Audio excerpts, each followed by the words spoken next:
One. Okay, so good morning to all tennis fans from Ubitennis. Here is Federico Bertelli, and we have the pleasure to talk with Frédéric Fontang, coach of Felix Auger-Aliassime since 2017.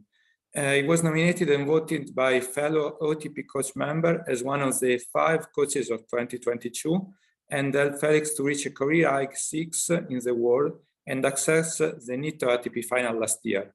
So first of all, thanks for your time, Frédéric. Really appreciate it. We are delighted to have you here. How are you? I'm fine. You know, this is the period of the year when we are like back in Australia with the starting a new year, of course, a new season of tennis. But like you said, we were like happy with the last season with Felix, you know, and he finished number 6. You know, he won 4 tournaments, and of course he was qualified in his very beautiful city of Torino in Italy. So it was really great season. You know, a lot of positive emotion and a lot of checklist for Felix. You know, so that was good. But like you know, the competition is going. So now we are already in the next season and preparing the next Grand Slam in Melbourne. Yeah, it's true. Tennis never stop, really. That's correct. Yeah. Yeah. So let's get started. My first question is about, and I have also more to come, a mental game. Tennis is sometimes called a devil's game, and the mental part is so important. In your opinion, what are Felix's greatest strengths from a mental standpoint once he is on a tennis court? And what is the aspect that he should improve? I've also done some homework, and for example, I've noticed that in 2022, against top 20 players, Felix was comparatively good in saving breakpoint and comparatively bad in converting breakpoint. I can show now also on the screen some data. Do you have a technical explanation, or it is just a mental issue? Oh, I mean, naturally, the strength of Felix like one of the big strengths of Felix is the serve. So when he is in position to save breakpoint, he's like, of course, he's in his garden, we will say, you know. And on the return, it's more like you are always more like in defense situation, because you know, now all the players are serving well. So there is one part of the explanation is there. And then I will say, of course, he will have an improvement, you know, to convert those breakpoints. That's, we are working on it, of course. But to come back with the mental strength of Felix is a person that he have a lot of resilience. That means, you know, he can win or lose. He will keep this internal strength, you know, to come back to the practice. You know, when he have like some bad loss, like last year, you know, in Wimbledon first round or in the US Open first round, but he was able to jump back on the court the next day, you know, to put all his attention, all his focus, and all his investment in the practice. So that is his main strength. He's very consistent in where he wants to go and to apply the actions. That's really the power of Felix, you know. Okay, so going again with mental strength. I've noticed that starting maybe from the 80s, 90s, especially in US academies, a key aspect in training a pro tennis player was mental toughness. I refer to the work, for example, of Jim Lower and the 16-second cure and something like this. For people who are not aware of it, it's like talking about positive physical responses, relaxation, preparation, rituals between points. What do you think about this methodology? Do you think it's still relevant or outdated? I will say that, of course, you know, we are like in the tennis is a competition. It's like a boxing without like receiving directly the punch in the. It's the same, you know. Everybody wants to impose this game to be aggressive on every shot. That means this competition, you have to be ready every point, every shot. That's the main mental games is there. And then, of course, it's between the points. If you are like too too much in the emotion, negative emotion when you lost a point, when you did a bad mistake. If you stay too much in the past, then your present, your next point is going to be affected. So we are working a lot, which is not new. You know, we are working a lot nowadays with the new, let's say, I will say before the approach was, okay, you have to be tough, you know, you have to be aggressive, you have to impose your game. Now it's more like subtle because we know more the brain, we know more the neuroscience, that it's not because sometimes when you just want that you are going to do, you have to understand. And now we have more tools to understand how the brain is working, how the body is working.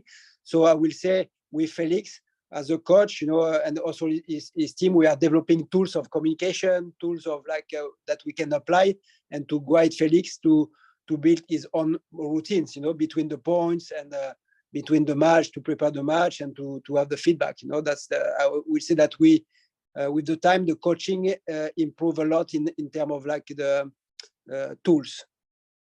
Okay, so in a way, I mean. I suppose it's something like a process of trial and error.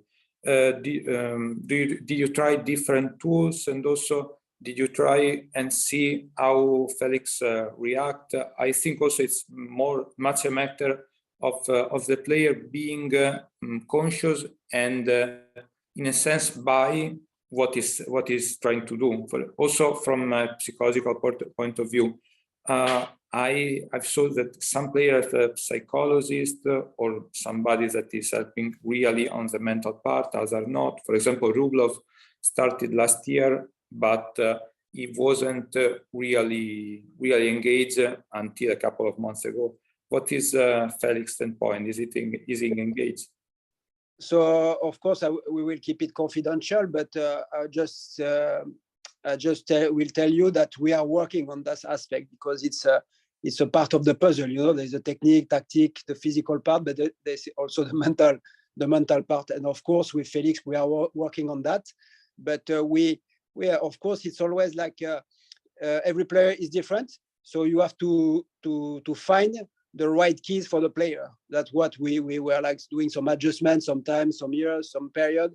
But I will say that we are improving. Felix is improving in his part because to make it more simple is very important to be consistent in the competition mode, because there's a lot of match in tennis. So you need to be prepared to switch in competition mode when you need it in matches, and also to be really efficient in the way of like when you are in match to stay in this present moment, to don't be too much attached on the past and too much in the future. This is a key for even in life, you know. It's like when you are like, but in the sport, it's like an accelerator, you know. You are like, you can be one set up, but that doesn't mean that you are going to win the match. You can be one set down and saving match point, and you can come back. So that's why it's really important to be in the present moment and to give the 100% every shot, every points.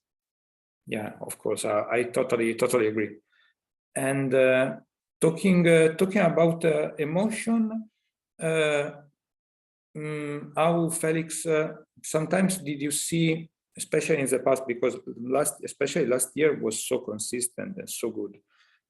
Did you see Felix giving up emotionally on some occasion? For example, sometimes you see a player where the opponent is playing really well and is like in God mode, and your player is like having a bad body language or expressing something like, what am I supposed to do? It's like something that you perceive.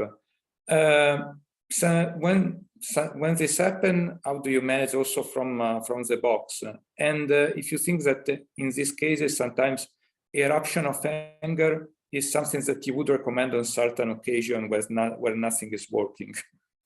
Yeah, I mean, this is what you are talking about is all it's a process. It's like a technical aspect. You have to repeat, to practice to train in the practice, you know, these mental games. You have to, because the frustration, the anger is coming when your expectations are not aligned with the results. You know, when you expect something but you don't have the result in the execution, then the frustration is coming. So that means in one point it's normal because when you want something and you don't have, the frustration, the emotion are coming, but the emotion you don't have to block. You have to learn to how you are going to react after. That's the most important part of the practice, and that you have, of course, tools, and like always, players are different. So with Felix, because he's very his game is very aggressive, very physical. So that means the energy needs to be high, but not too high or not too low. So, but for him, the intensity is very important. So then he has to manage, to show a positive body language, to be able to release the pressure, to be aggressive. But at a certain point, when he is too high, and especially in negative emotion, he learned to slow down this process. And then, of course, we go with the technique. It can be the brief, can be some image. Every player have different tools, but for sure, with Felix, we, like other player, we are building this kind of tools and routines like this in the practice. We repetition, and then after in match, it's more natural. No, that's really, really interesting. And going from maybe a little different aspect, I would say it's something like attitude. Maybe let me be provocative. Is it possible to be an extreme competitor just on a tennis court and then switch and be an ordinary nice guy? I mean, refusing to lose maybe is one of the hallmarks of a great champion. Is something that you agree, and is something that you had talked about in the last few months with Tony Lagaille, and this this competitive spirit fire is something that can also be trained, but also without making damage in the personality, I would say. So I will express my conviction, but it's also like the conviction of the education of Felix.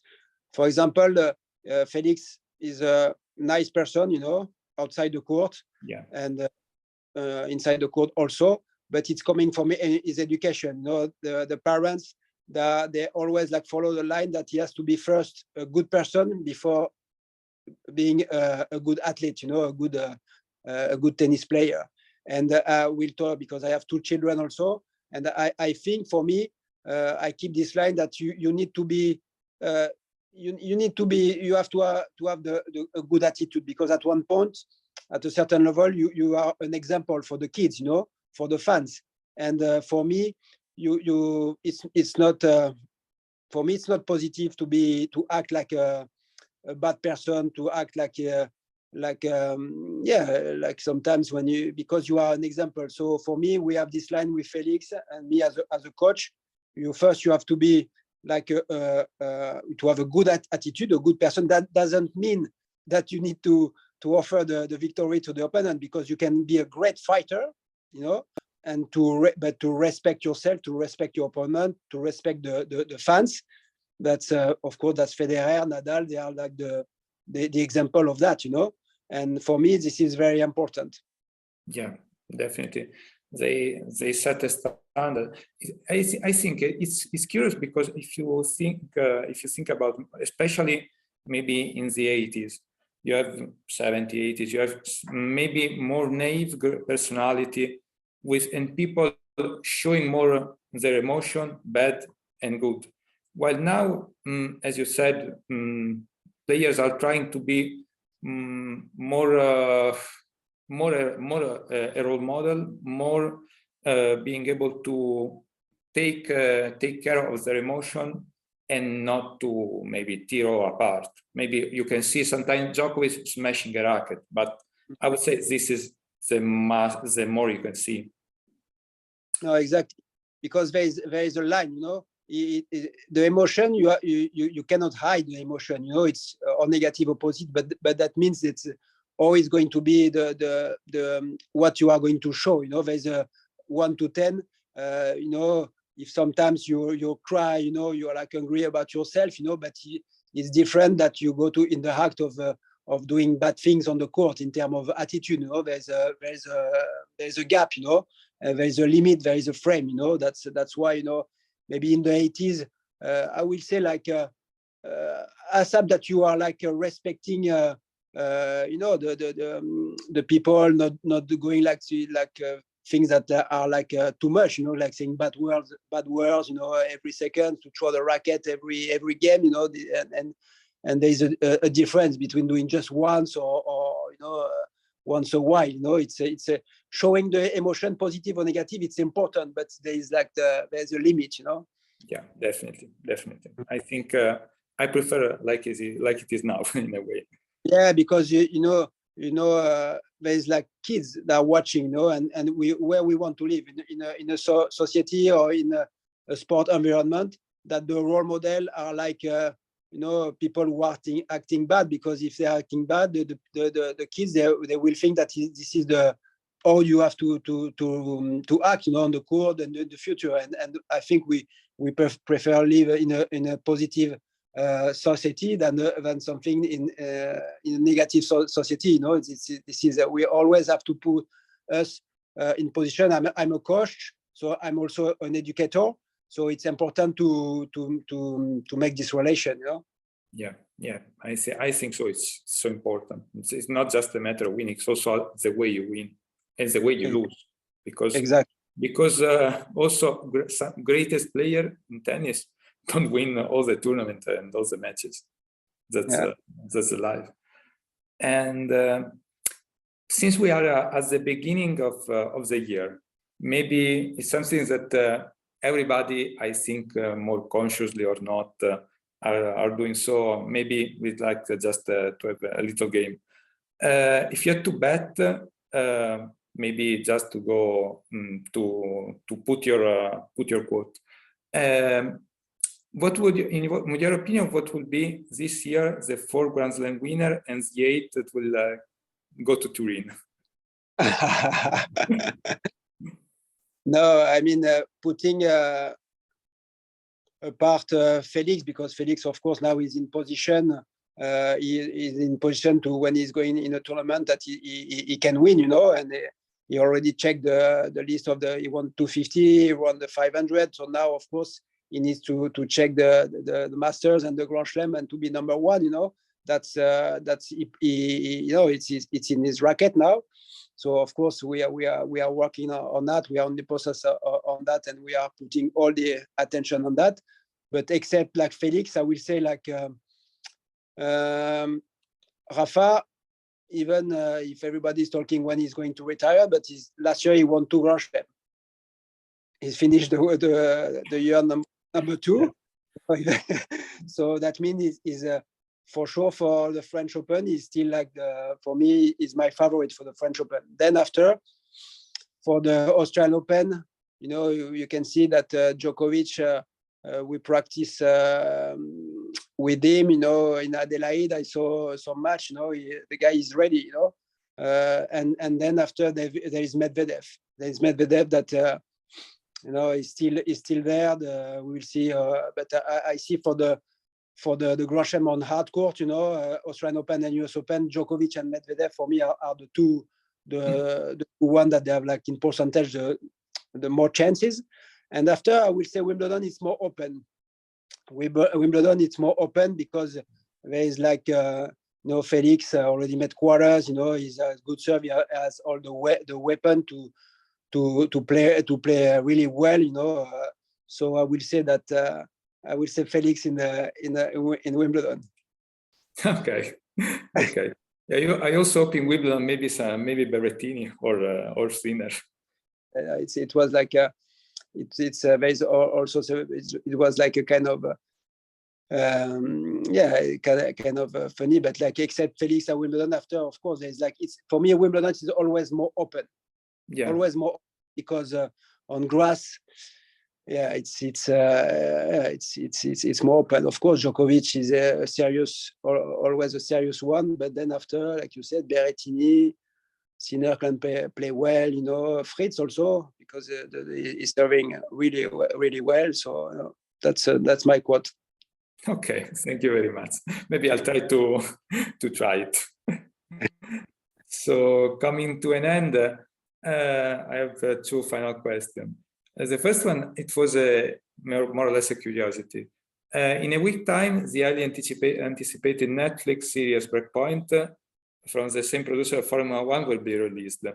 I saw that Felix was on the teaser, so I assume you were part of the series. Can you give some impression of the experience of being filmed so thoroughly and having a troupe going also into the backstages where usually journalists are not allowed? Is it something that was bothering you and Felix, or do you enjoy sharing some private moment?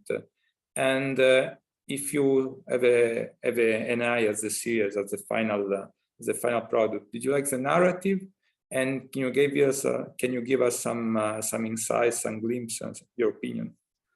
No, I mean, that's true that we were like in all the Grand Chelem and the Masters, we were at Torino, the team of Netflix was with us, not all the time, but for the preparation of the match, during the match, sometimes in the feedback, sometimes also they were like with us in the recovery or when we are like at the dinner. So I will say that because they are really professional and they were like nice people, that was important because they were like keeping the distance when it was required. No, they were like really professional. Well, in this aspect was really good. And of course, because we are not used to that, to this kind of thing. So it was at the beginning, it was a little bit awkward, because it's difficult to keep the completely to be natural, when you have a camera behind, But after, I will say, with the time was more fluid. So that was a good experience overall.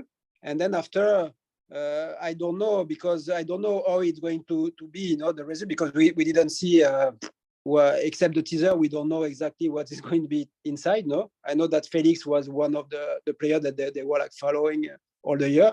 But Felix did well, last year. So I think it will be a positive story. But after, you never know, because Netflix, they have also their agenda, how it works. They have to catch like things that they can market. They can. So I really don't know what will be. I hope that it will be like entertaining for the fans, and also I hope that it will. Reflect the truth, the truth and the reality, not going too far in things that are not the reality. Okay, so you are curious as us in a way. We'll discover like you. Okay, I had a try. Yeah. So final question. I mean, also this is maybe strange, but I'd like to try. In some way, media, journalists, and so on are something necessary for the show, but I can understand can also be sometimes bothersome.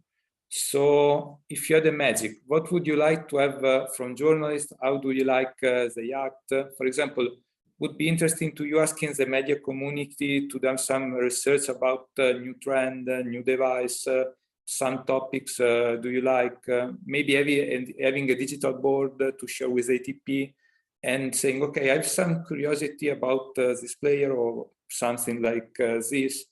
I'd like to ask some information, and maybe I can say, okay, I have this question. If you can give me some return by tomorrow at 1, just to say.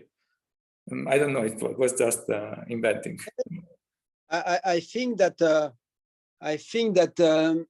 it can be better, because the journalist, for me, it's very important, because not just in sport, it's important because it's like that a lot of people they are like have the information, they are in connection with the athletes, because it's like that the athletes, they can also have like some people who are like watching tennis, going to the stadium, and like this they can do their sport and earn their life with that, and earn the money. So this is really important. And then this aspect is good, but I think for the player and the journalist, it can be better, because it's I will say it's always like sometimes too much the same, too much the same question, Yes, exactly. There's a way to make the things more interesting, more interesting. And because the player, I think they are young and now they are used to the social media, they will be agree. It's more about the timing when they can do it. Because after the match, right after the match, of course, it's necessary. But I think there is like something even with the coach, because we are doing now. It's interesting, to talk about like some insight, and different subjects about just the results. How you prepare. There's like we just talk about this mental aspect. Where I think the player and the coach are open to. It's just like to find, like you said, the right timing, the right tools, to make it like. To make it fun and simple to use. Yeah, also because we can understand it's your job. You're competing. So I mean, also if from a perspective of a player, the press interview many times it's like, okay, I have to do it, and that's it. And so maybe I don't know. Maybe find some way to find it easier also for scheduled time. I don't know. Yeah, there's something for sure. I think in the future there will be like something like more more fun and more open with that. But it's a question of I don't know of timing, because most of the time, right after the match. I mean, we have to do. You have to keep that. But I don't know like that. I don't have the answer. But for sure there is like better things to do. Yeah. Okay. So, well, really, thank you very much. It was a pleasure to talk with you, and once again, thanks for your time. Since well, you have a lot of work to do, so but it was a pleasure. Good journey. We have 10 hours difference, so have a good day. Thank you very much. Bye. Bye. Bye. Ciao.